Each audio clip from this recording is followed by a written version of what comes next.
mouth away from you via that tone, like you're pushing your knuckles against my knuckles. And then we're going to take track. We're not going to do too much just walking about. But could you make that feeling of positive pressure when he trots?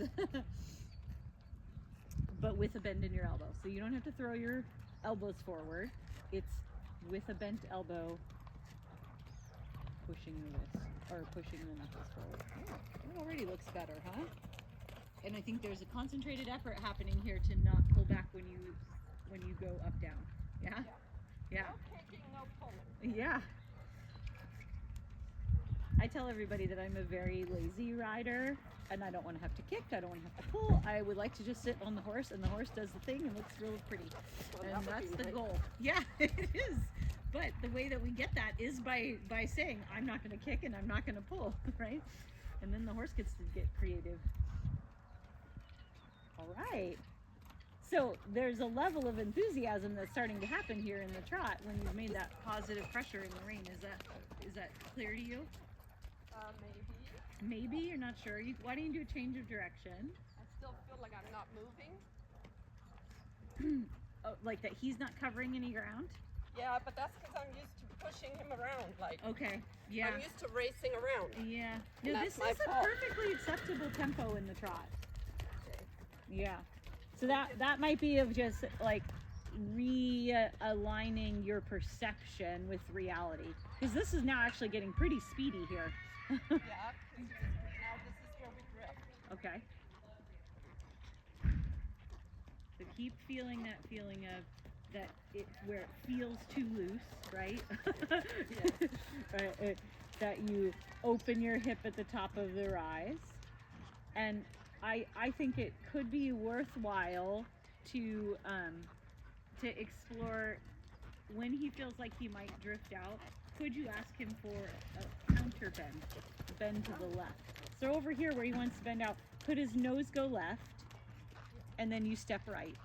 Ah, yes. And it doesn't involve kicking him with your left leg. It just is, could he do a little piece of counter bend and then you step the other way? Yeah. And it's getting a little speedy. And you slow your rises a tiny bit. And you're still feeling that feeling of advance your hand. And now your circle's gotten way smaller by doing the counter bend, huh? So Yeah. this is nifty. So you could go back out and use the like you can make a little mini arena down at this end so you can do some Okay. straight lines. And if you feel like he starts to go shoulders drifting left, then you're gonna go counter bend, step right. Fine. That's right. Your right hand keeps feeling like it makes positive pressure without straightening the elbow. That's the trick. Not shoving our rigid straight arms at the horse. They don't really like that. Even if the reins are floppy, straight arms make the bit bump into the horse's mouth and they don't care for it. Mm-hmm. Okay, how was that in terms of the drifting? Did you feel like you needed to do evasive maneuvers or was it okay? Yes, I did. I had to. I used my outside leg and my outside hand a little bit. Okay, so your outside hand can ask him to bend left. So could your outside hand ask him to bend left? And then you could step over there to the right. That's it. So it means your right hand would have to let him There we bend go. left a little bit more. It might let some rein out and let it happen. And you're thinking the bend left is going to be left hand goes raise. When you see his nose, you go shorten, and then you lower the hand. There you go. Good. Yeah, bumped him with my spur, Okay. and he got irritated. Yeah. But you're listening and you notice that. Like he I did tells notice you. it. Yeah, he tells you. Oops, I felt it. Do you want me to push your left spur down too? Because I only pushed the right one down. Maybe we should. Yeah. In all fairness. Yeah. Well, because your right leg is a little bit more the culprit of that position. Yeah. But yeah.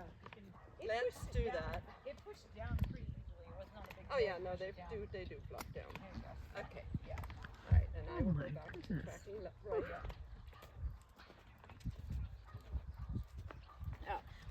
When you have a horse that they drift out of the turn and they feel like like a jackknife truck with the shoulders falling outwards like that, then the counter bent position is a huge antidote because it puts the outside front leg into vertical weight carrying.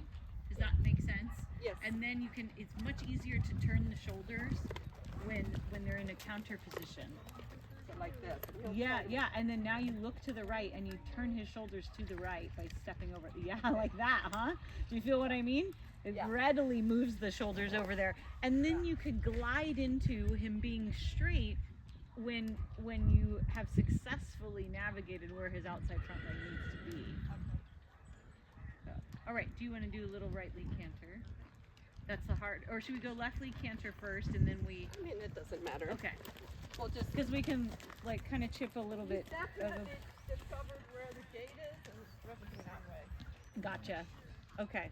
So how light could your canter aid be, right? Could you trust that he will canter? And if he doesn't canter, you're going to say, oh, well, right? And regroup. Yeah. Instead of go like, there's no money on, does he need to canter? It's more of, I'm going to ask politely and discover what he does in response. Okay. Yeah. Okay. So not so bad, huh? He got a little big in the trot right before, but I think he was less emotional. Would you agree? I didn't stick a spur in that. Yeah. So could the canter have a feeling of a moment of his nose to the left to turn his shoulders? Oh, well, Yep. It just gets really big, huh? The canter. It does get really big. Yeah. We start flying around there. Yeah. So maybe shorter duration and that little piece of counter bend. We're kind of addressing some of the things with him and his balance here more than you, but you're doing I think a really good job of sticking to not so grippy, right? Maybe it's not totally let go, but it's a lot less grippy than it was. Yeah. Good on you. So you're going to ask light as you think, even if he doesn't go. It's not a big deal if he doesn't go. You just be willing to regroup. Okay, fine. So tiny piece of left bend, raise, shorten, lower, turn the shoulders. Like that. Okay, and then I would trot. That looked pretty successful. What was the? That was, yes. What did it feel like compared to normal? Why don't you let him go through to walk? Gets his motor running once he gets going. No, Yeah, right. There is no kicking required. No, He can go slower. he's not a deadbeat. No, that was good with the left bend.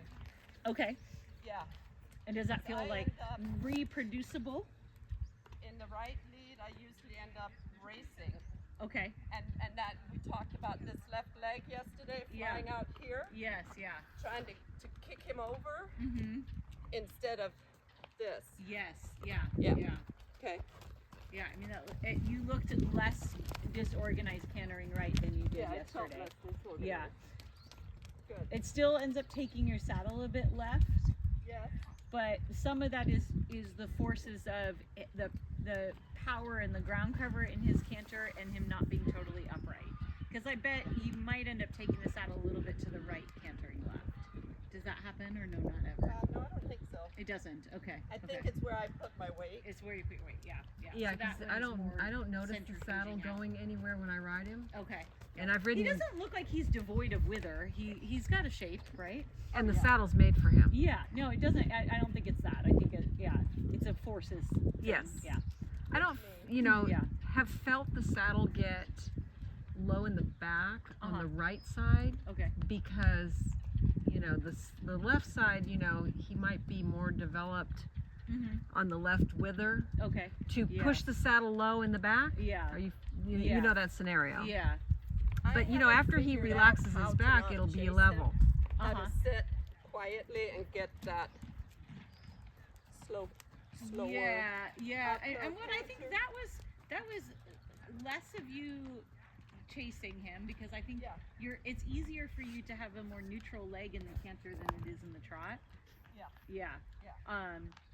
But And what's the relationship there in the canter of do you feel like you are able to, for a moment, pause the motion of your seat and close your fist on the rein, or no?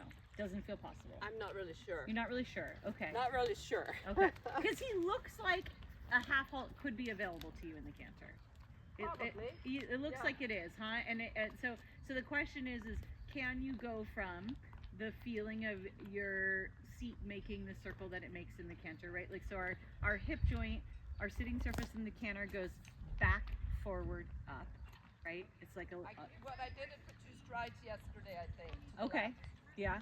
And then when it's in the part of the canter where your seat is already going back, that's the time to close the hand. Yeah, and that's the one I've always been afraid to release. And finally yesterday, I Oh, think you I did it. Okay, yeah. Instead of 'Cause clenching him together. All of the hardware in my back is basically from here to here on the back, Yeah. right?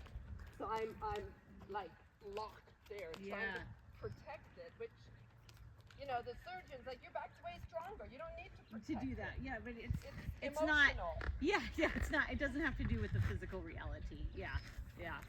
How does your body respond to like massage or other kinds of therapy like that to help you to let that go? Because that sounds like some of it is a off the horse kind of thing that needs Oh, it to. is. It's yeah. totally emotional. Mhm. Yeah. Yeah. So, anyway. Do you feel more clenchy in canter than in trot in that way, or no? No. No, you I'm don't. just, Okay. you know, I spent 20 years in a 2-point. Yeah. This yeah. was my cantering world. Yeah, Was yeah. just, I never Yeah, the butt I wasn't never in the sat. saddle. Yeah. just Didn't have to galloped around follow. the field looking for a jump. Yeah. Well, I don't think you sit poorly in the canter. Yeah, it's accessing the right amount of influence, not the nagging. Yeah. Which you nag less in the canter than you do in the trot. So I think this is a good inroad. Yeah.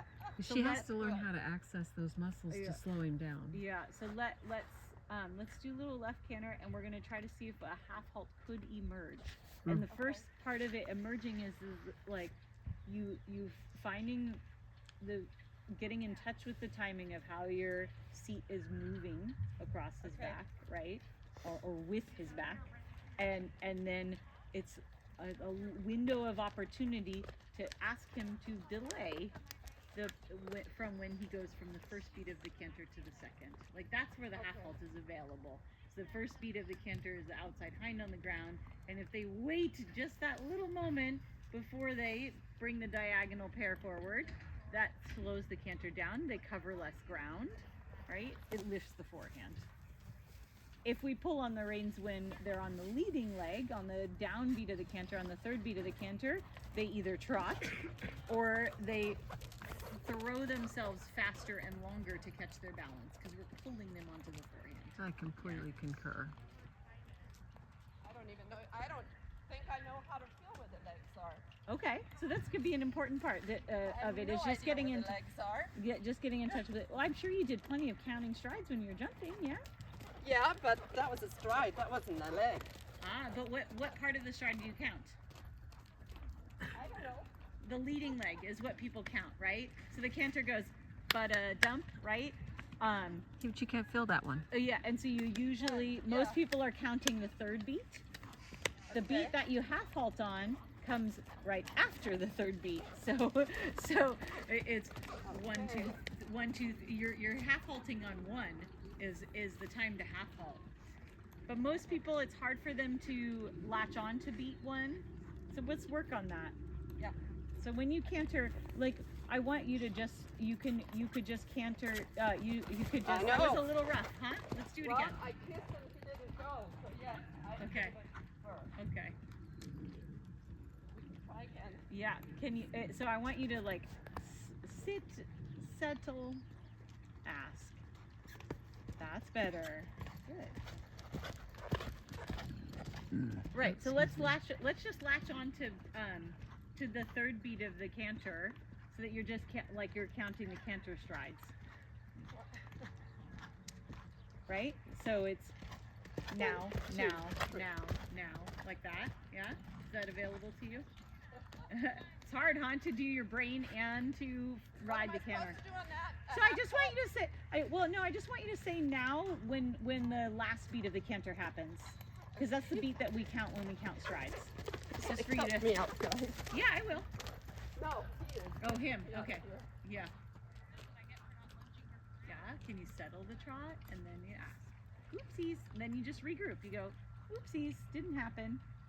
So you try to find like that you're not chasing him in the regroup, you're trying to settle him in the regroup. Come on, I didn't even touch you. Says, well, I got my feelings hurt. Right? So we're just going to count the third beat of the canter. So it's now, now, now, now. Now. Right, exactly. Okay, so we're going to switch to saying and now, and now, and now to get you like more in touch with the rest of the hymn. And now. Yeah, Now. And now. good job. Okay, so we're getting closer to all three beats.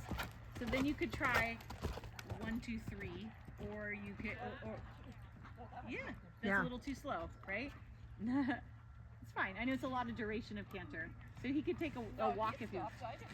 Yeah, I know. That's what I mean. It's like a lot of duration to keep him going. Yes. Oh. So yeah, so you could give him a short walk, and then we're gonna we're gonna try to count all three beats. Okay. So and you don't have to do it the whole way around, but for a moment you latch onto 1, 2, 3, 1, 2, 3, 1, 2, 3. And when you're not on a horse, you're gonna take that like memory feeling to going, okay, what is happening on beat 1? What's happening on beat 2? What's happening on beat 3? I looked down for a second. Okay, that's okay. Is beat 1 when the front inside hits? Nope, that's No. beat 3. Sorry. So But beat when 1. I said now, it looked like the outside was hitting. Okay. So I think you were saying now at the right timing, maybe a little bit early. So beat 3 is the leading foreleg. It's the last part of the canter. Beat 1 is the outside hind. It's how they initiate the canter. That's 1. That's 1. Yeah. 2 is the diagonal pair of inside hind, outside front. 3 is the leading leg.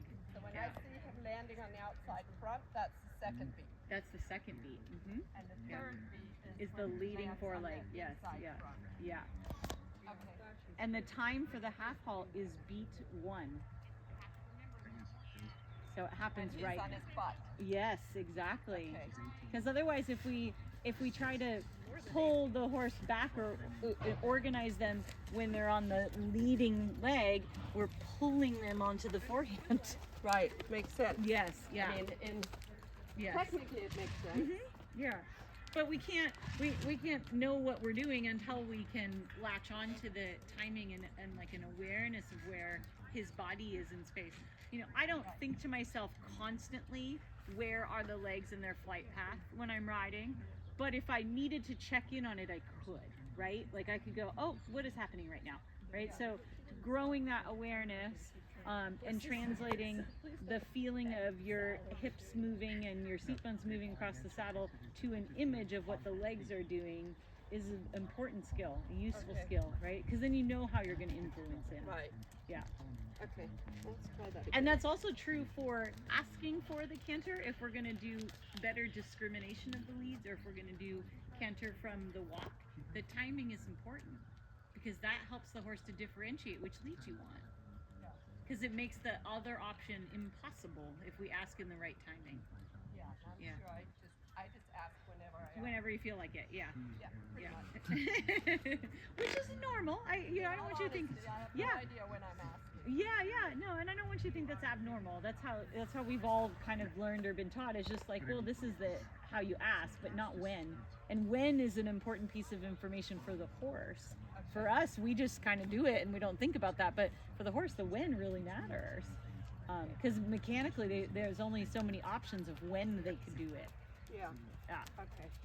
Inside forelegs on ground. And to me, it gives I'm more even impressed with how the horse's mental capacity is, because a lot of times we ask with no thought to when, and the horse stores the information of the aid, organizes its legs so that it can respond, right? And that's a pretty incredible gift Like a short order You know, they're cook. not a goldfish. They can go, okay, I've got this memory. That was the aid. Let me get myself to the right timing so that I can do what the request was. This is pretty incredible. Yeah. Pretty incredible. So that's where the, like, you know, regroup if he doesn't answer comes in, because part of it could be is that when you're asking him, he's not really in an orientation where he could canter off, and so he's like, well, I'll just do any number of things, and get a little grumpy perhaps because he felt like it was an inopportune moment. And so then you just regroup and you go, my sincerest apologies, would you please try again? Yeah. You write him a thank you letter for his efforts. Yeah.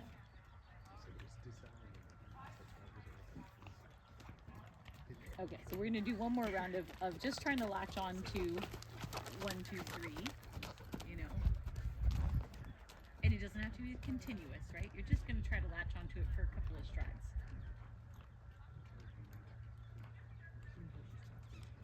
Nice boy. That's good. And the horse's breathing helps too, because they breathe out on the downbeat, on the third beat of the canter. 1, 2, 3, 1, 2, 3, 1, 2, 3. Right? 1, 2, 3, 1, 2, 3, 1, 2, 3. Do you want to try with me? 1, 2, 3, 1, 2, 3. See, you're too slow. Too slow. Yeah, so we're each beat. 1, 2, 3, 1, 2, 3. 1, 2, 3, 1, 2, 3, 1, 2, 3, 1, 2, 3. That's better.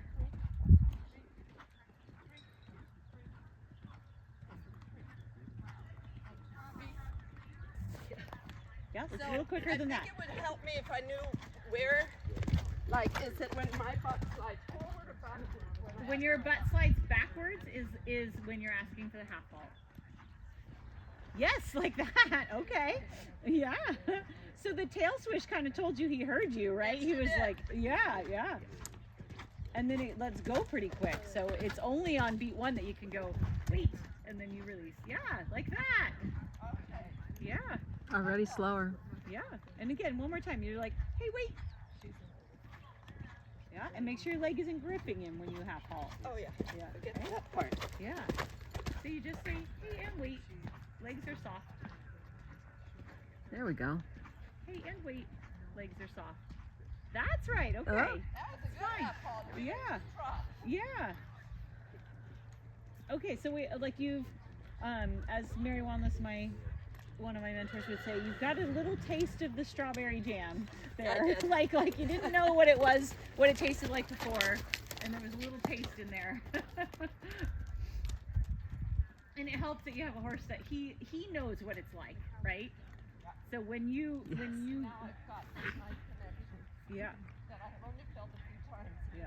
Keep feeling like you push your hand, right? Like find that feeling of you're pushing your hand forward towards the resistance. That's right. That's fine. And if he dips down, you can tilt your wrist up for a moment, right? That's right. Yeah. It's a little speedy. Can you slow your rises? Allow him to settle. That's it. Well done. All right, and then you can come through to walk. Is there anything that you want to recap or any questions you have? No, I think when the butt is back is when I have Yes, hope. correct. Yeah. I never knew that Yeah. because obviously I count too slow. Yeah. So When you could, what could also help your counting is like watch some video of the horse and count while you're watching it on the video. Yeah. Yeah. No, It's faster than definitely. you think. And if you can do this can help people to count too, and it helps you with your coordination. oh, I know I can do that all day long, but not getting up on the horse. I know, but that's how fast it is. And then you count when you do your hands. Okay. 1, 2, 3, 1, 2, 3, 1, 2, 3. Yeah, I do it with my yeah. grandson. Yeah, there you go. Yeah. Go riding. Yeah, there you go. Yep. Yeah. Okay. No, that was good. And if my legs were better, They were. Yeah, I think you caught yourself starting to get a little grippy when you can were tell. thinking about the half halt. Yes. Yes. Yeah. Yeah.